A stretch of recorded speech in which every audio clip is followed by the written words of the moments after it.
Your emotions play a critical role in trading as they attempt to alter your mindset. One of the hardest parts of becoming a successful trader is to keep your emotions in check. Human beings are not machines, and therefore handling risk and potentially losing money can generate chaos and alter your strategy. One of the keys to successful trading is handling the ups and downs of market movements.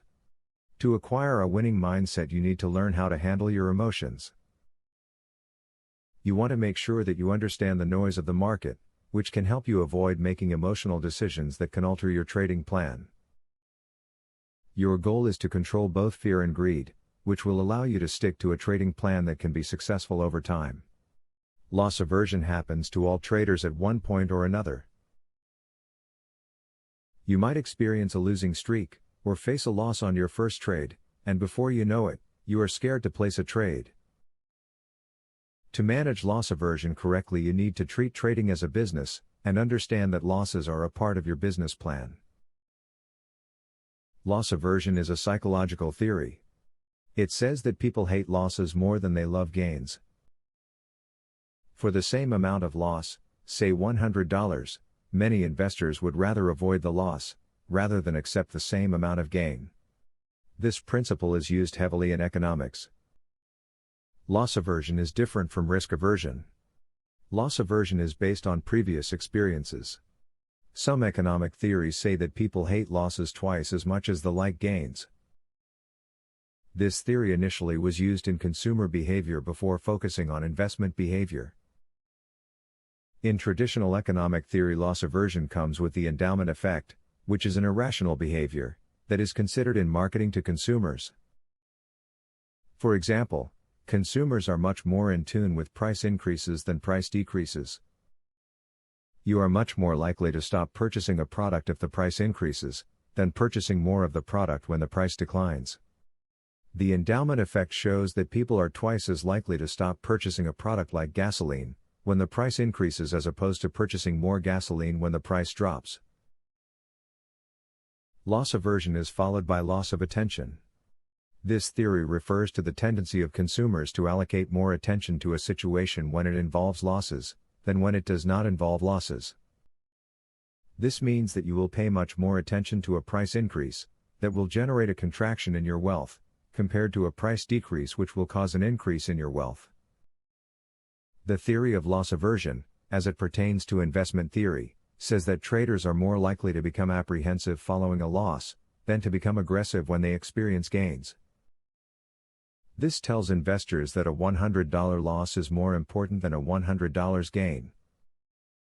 Since this is part of the psychological makeup of most human beings, there is a need for a retraining of your brain to understand that the two are equal. It also means that traders will pay more attention to losing positions, or prior losses, than they will pay to winning positions or prior winners.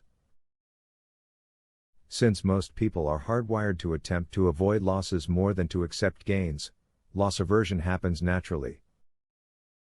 Of course, you need to experience a loss of some sort to understand the feeling of losing money.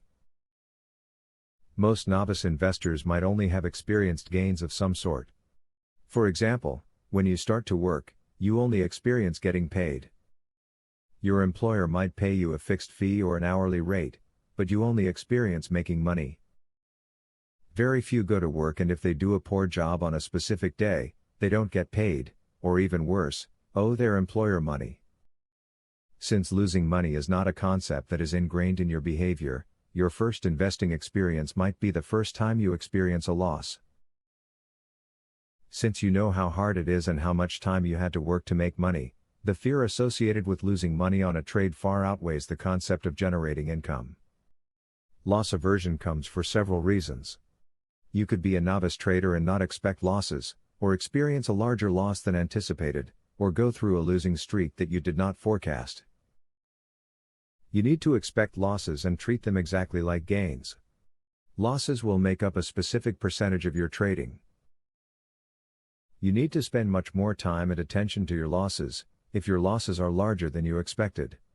The next step is to create a concrete trading plan. If your trading strategy is discretionary, you should have a fixed risk management plan, where you have a solid risk-reward profile. If you trade by gut feel and don't have a risk management plan in place, you are setting yourself up for loss aversion. Experience is the best way to overcome loss aversion. Loss aversion: if the fear of losing which more than offsets the joy of winning.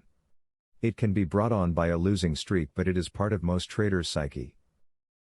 To manage loss aversion correctly, you need to treat trading as a business, and understand that losses are part of your business plan. This means you need to have a good handle on trading psychology, and what is needed to properly exploit the capital markets.